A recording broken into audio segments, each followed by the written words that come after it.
I'm Elaine Reyes at the United Nations headquarters in New York, and this is UN Insider. Coming up, the last refuge in the Gaza Strip for more than 1.4 million displaced Palestinians has turned into an active war zone. increased calls from the United Nations for an immediate stop to the bloodshed after Israel strikes an area deemed a safe zone.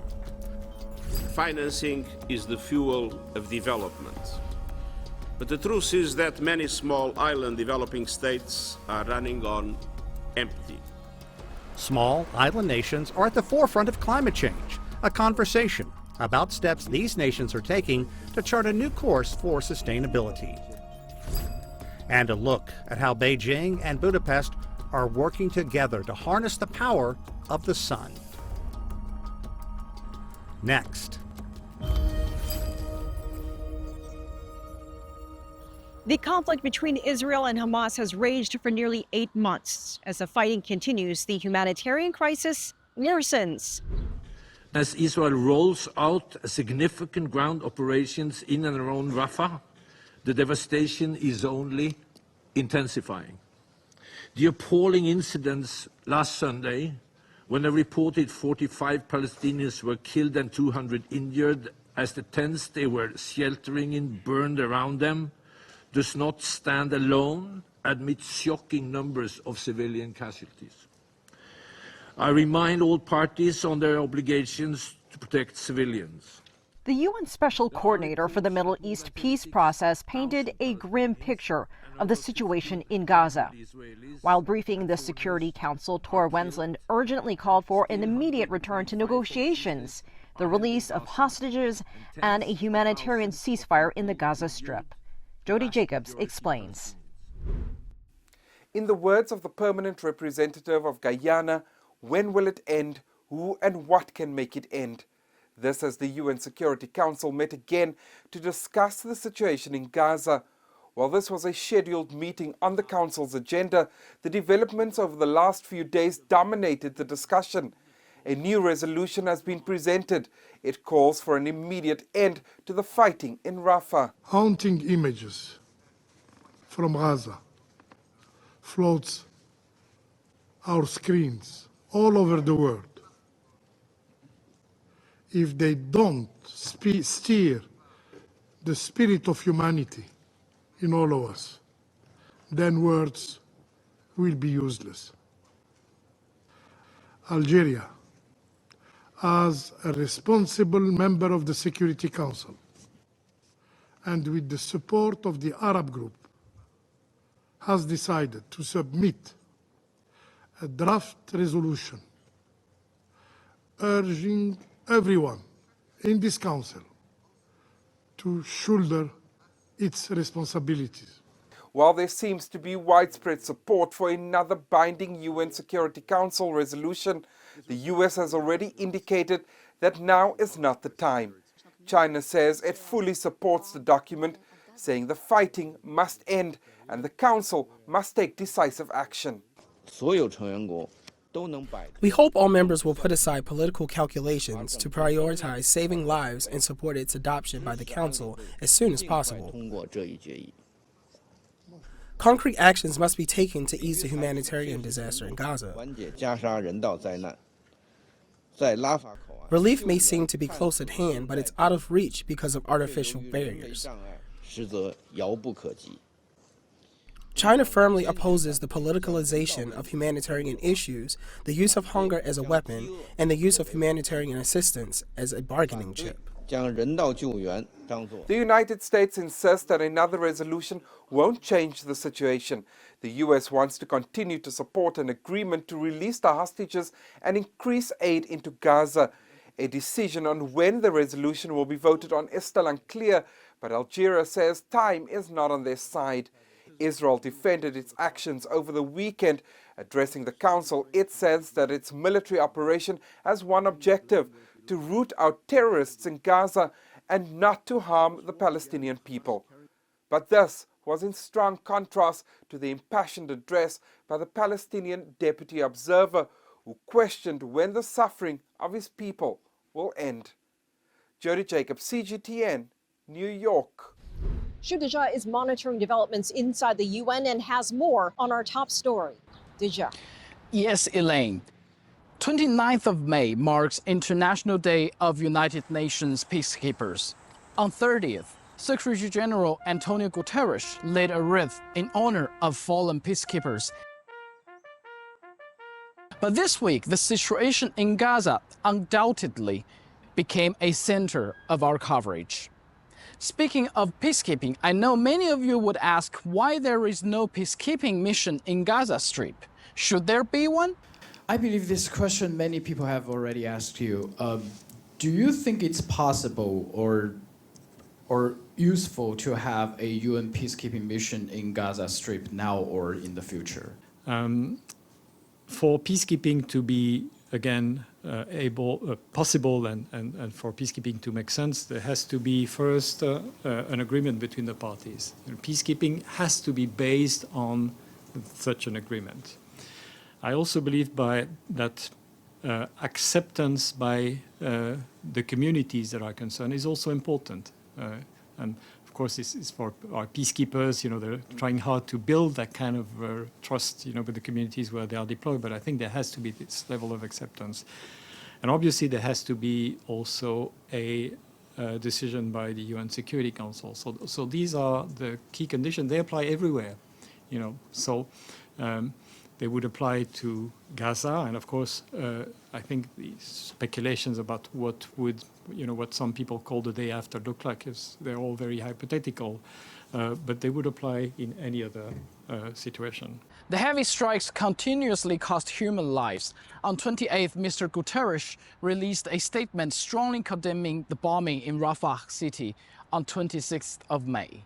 The Secretary General has condemned in the strongest terms the 26 May airstrikes by the Israeli Defense Forces on Rafah, which hit tents sheltering displaced people. The Secretary General is heartbroken by the killed and injured, including many small children. As he has said before, the horror and suffering must stop immediately. And the Security Council also held an emergency consultation on this matter. The Algerian ambassador confirmed later after the consultation that Algeria submitted a draft resolution on Gaza. Algeria will circulate this afternoon a draft resolution on Rafah. And what's it going to say? What's the moving? It will be a short text, a decisive text to stop the killing in Rafah. We've been told its language has already been changed since the first draft, but here is what we know. It's really a short one, demanding three things. First, halt the operation in Rafah. Second, humanitarian ceasefire and releasing of hostages. And third, implementation of relative Security Council resolutions. What does the Secretary General think of this draft resolution? Will the Secretary General support that draft resolution? You know well, Deji, that these resolutions are for up the member states and their wisdom to decide what to do with them. Yeah, but basically, our message to the world, our message to the Security Council, our message to the parties, our message to the countries in the region and beyond has remained the same. That draft resolution demands the halt of the military operation in Rafah, which the Secretary General urged. It demands ceasefire and release of hostages. That's also what the Secretary General called for. It sounds like your story is written then. Okay. Okay. After a Security Council meeting, Tor Wennesland, Special Coordinator for Middle East Peace Process, answered our questions. Given the situation in Gaza and West Bank, is two-state solution still alive? You've communicated with the Israeli government officials. Do they still believe a two-state solution you are working on? And how to persuade everybody that this two-state solution deal is still alive? Thank you. For sure, I've talked to Israeli officials and politicians about the two-state solution. What I do think is that we can't get started in full speed as if nothing had happened. That's why I'm saying that I put a lot of emphasis. If you're going to turn the ship, the Council needs to agree on some major principles out of which some I've outlined myself in today's meeting and before. We need to start somewhere. I'm also fully aware of the opposition by the Israeli Prime Minister and others in his government on that principle. Well, I mean, we will have to move on it anyway, and the UN do not see a way around that one for a lasting peace to take place. And I just want to recommit and reconfirm that. And I would like to add, I haven't seen the Security Council as pronounced on this matter as they've been since the last year. And we will closely watch how the ground situation in Gaza affect the UN. And that's all from me. Elaine. Shudija, thanks.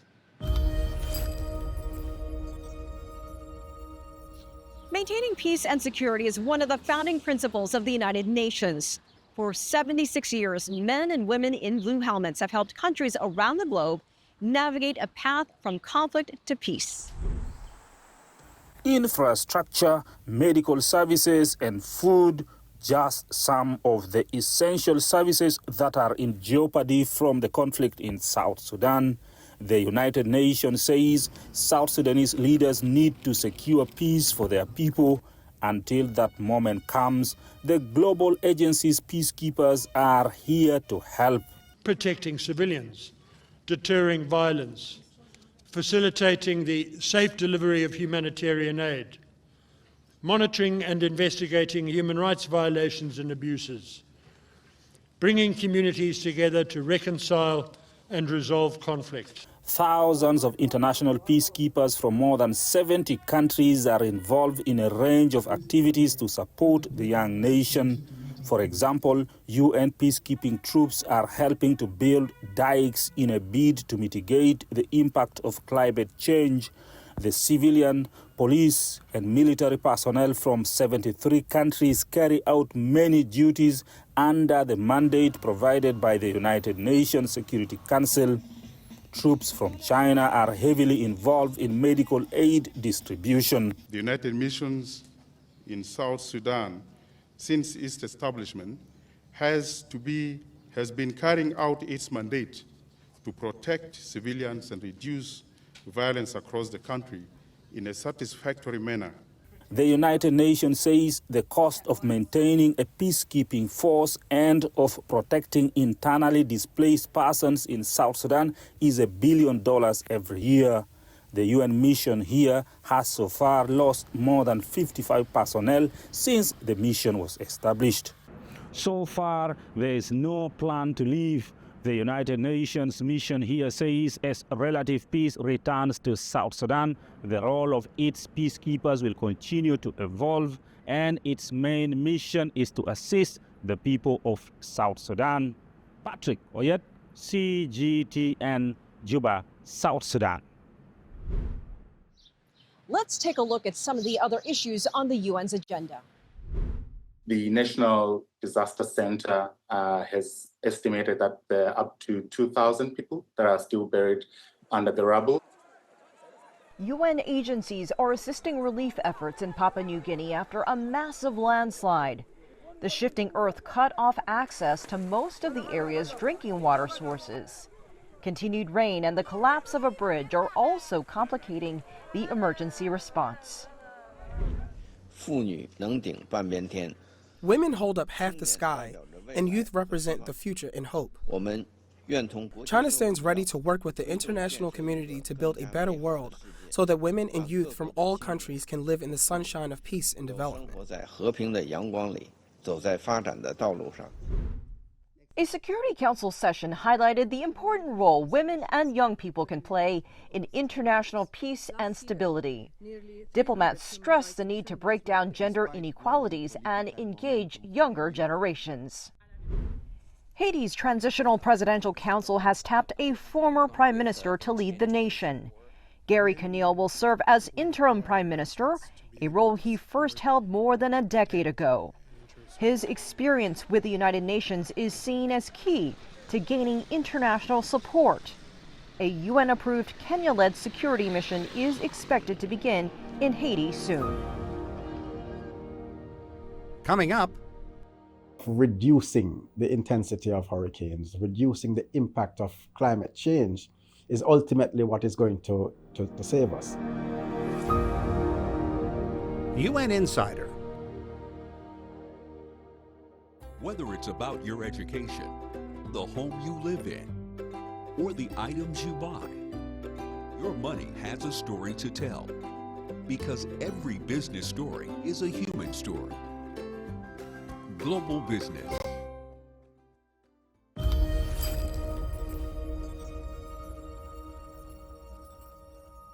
Delegates from dozens of countries gathered in the Caribbean this week to address the special needs and challenges of small island developing states.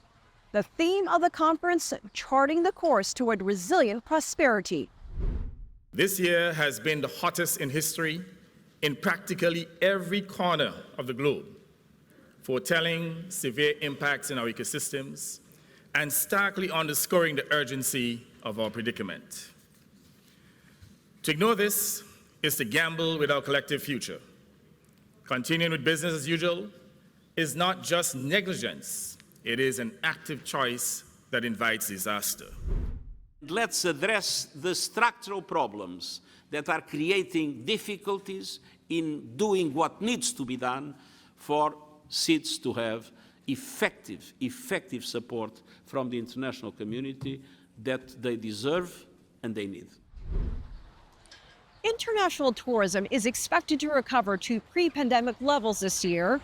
The industry can bring big economic benefits, but with challenges like climate change and biodiversity loss, many sought-after destinations are also trying to make tourism more sustainable. I sat down with Brian Wallace, Jamaica's ambassador to the UN. Ambassador, thank you so much for joining us. Oh, absolutely, my pleasure. Thank you for having me. Tourism in your country is booming. $1.27 billion just in the first quarter of this year, and it looks like that's only the beginning. People are drawn to your gorgeous beaches and your green spaces. Are there any concerns at all, or is it full steam ahead for your tourism industry? Well, tourism is of critical importance to Jamaica's development prospects.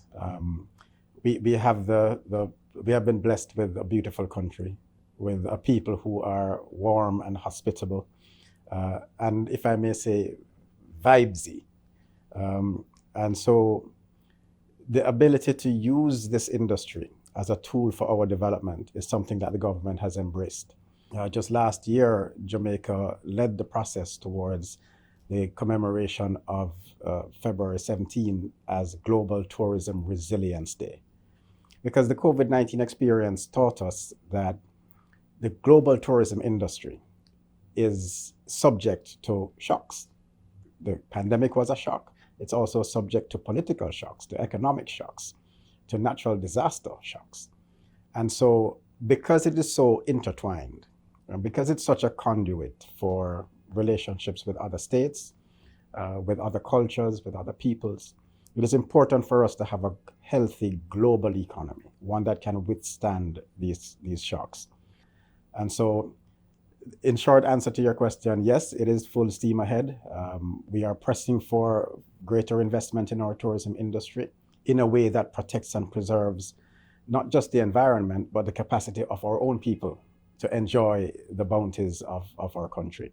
What were some of those lessons learned post-pandemic that you would want to share with countries that are also trying to build their tourism industry? Well, you know, the lesson is that you can't wait to make these investments. Because if we are constantly in the waiting game to earn enough to be able to invest, then you will always be behind, and your people will get left behind when there is an exogenous shock like the pandemic. And so finding the wherewithal to be able to prioritize investments in health and in education, which were exposed dramatically during the pandemic, is critical. It's one of the reasons why another one of our priorities as a country and as a government is to press for appropriate financing for development. so that those fiscal gaps can be closed and that fiscal space can open up for us to be able to invest in these areas. Experts are already saying that this year's Atlantic hurricane season will be very active. Is Jamaica ready? You know, at the end of April this year, I saw the National Meteorological Service in Jamaica announce that they were watching a system that had formed off the coast of Africa, which is where our hurricanes develop from. So it's at the end of April. Our hurricane season starts in June. So to have these kinds of warning signals emanating from so early really does require the kind of response to prepare. We've been told that this is going to be a very active hurricane season. And so, you know, as much as one can prepare for the worst is what we are doing. But the goal of reducing the intensity of hurricanes, reducing the impact of climate change is ultimately what is going to save us. In the meantime, we have to build our resilience. We have to adapt. That also requires you know, the means to do that. Jamaica has been smart, been sensible in taking an approach to building the resilience, but also to preparing for the worst. So we are doing whatever we can. We call on the international community to redouble its efforts, to stand up to the commitments under the Paris Agreement, to make sure that the world is doing what it needs to do to keep to 1.5 and to protect and preserve against sea level rise, warming of the oceans, and the other climate challenges that we face. Surely you've noticed changes over the years in your country. Oh, absolutely. I mean, I come from a part of Jamaica called Negril, which is on the west end of the island, a tourist resort. And we've seen the shrinking of the coastline. We've seen our beaches literally disappearing before our eyes. Thankfully, they're not gone yet, and we still have, you know, 7 miles of beautiful white sand beach left, but we can see the impact. It is an imperative for us to be very firm and loud advocates to those who don't experience it in the same way, to ensure that action is taken, and that countries like ours, small island developing states like Jamaica, are adequately prepared and provided for in the event of a catastrophic disaster. China and Jamaica celebrating 50 years of ties. Foreign Minister Wang Yi paid a visit to your country at the beginning of the year. How would you describe this relationship? Jamaica has a very productive and very friendly relationship with China. We recognized the People's Republic of China in 1972. So 50 years in 2022, we celebrated. And it's been a relationship of mutual respect and trust and support for many, many years. So we enjoy very strong bilateral relations with China. We have an embassy in China, as China does in Jamaica. China has been a good development partner for Jamaica, the Belt and Roads Initiative. There are a lot of infrastructure agreements that we have together that are underway, including the development of our own new Ministry of Foreign Affairs, which China has assisted greatly with. There are collaborations in the field of health, with infrastructure development in the health sector as well. So the relationship between our two countries has been fruitful. It's growing. We hope it continues to grow. You know, it's always good to welcome foreign ministers and indeed heads of government and state of friendly countries to Jamaica. So Jamaica was pleased to welcome Minister Wang Yi earlier this year, and we look forward to continued strengthening of the relationship with China. Ambassador Brian Wallace, thank you so much for joining us. My pleasure. Thank you for having me. Coming up, Hungary's government says that storing more of the sun's rays collected in solar farms like this one will help it achieve one of its main climate goals. UN Insider.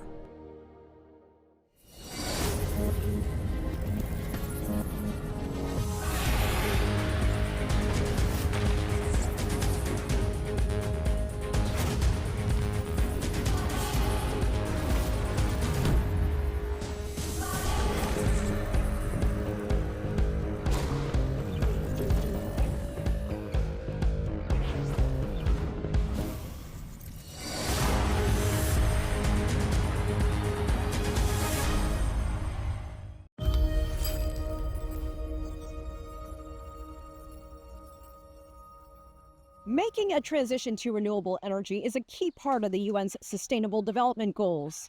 More countries are looking for greener solutions, and many are partnering with China to find answers to their energy challenges. Pablo Gutierrez has the details. Even when clouds dim the sky, Hungary aims to maintain its solar energy production.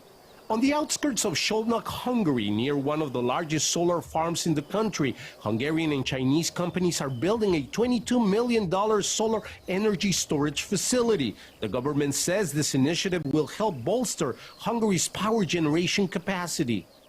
So the main problem or difficulty with solar that the sun is not always shining, the energy is fluctuating, but the consumption needs to always be in balance with the production. And that's why these batteries are a good opportunity to have this balancing in the system. Barheli says that the electric batteries in this project will store energy when production solar peaks and release it when demand is high. This could also help Hungary reduce its reliance on non-renewable energy sources. Yeah, so this is the main goal for the electrification. We would like to reduce the gas consumption of the country, and we would like to put all the other generation to renewables, so mainly solar, but possibly wind also.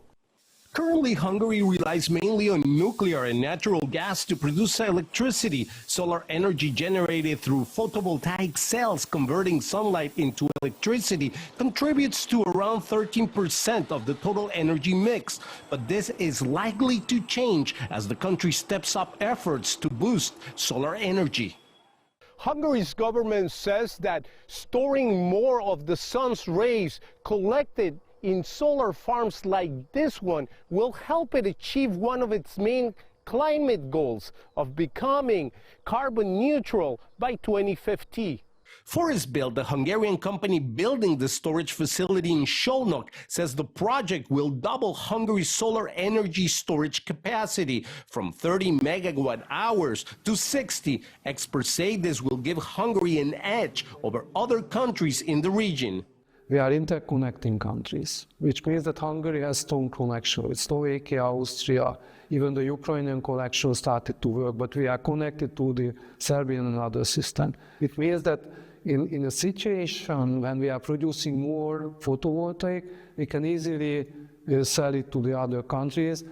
The energy storage facility will be operational by next summer, according to the Hungarian government, which also plans to build more facilities like this one across the country. Barheli says China's support is crucial for these projects. They are really advanced in battery energy storage systems, and the supplier of the energy storage and power conversion system of our current projects is Huawei. They are a really strong partner of our company. This partnership, Barheli says, could bring a bright new era for Hungary's clean energy production. Pablo Gutierrez, Budapest. I'm Elaine Reyes at UN headquarters in New York. Thanks for being a UN insider.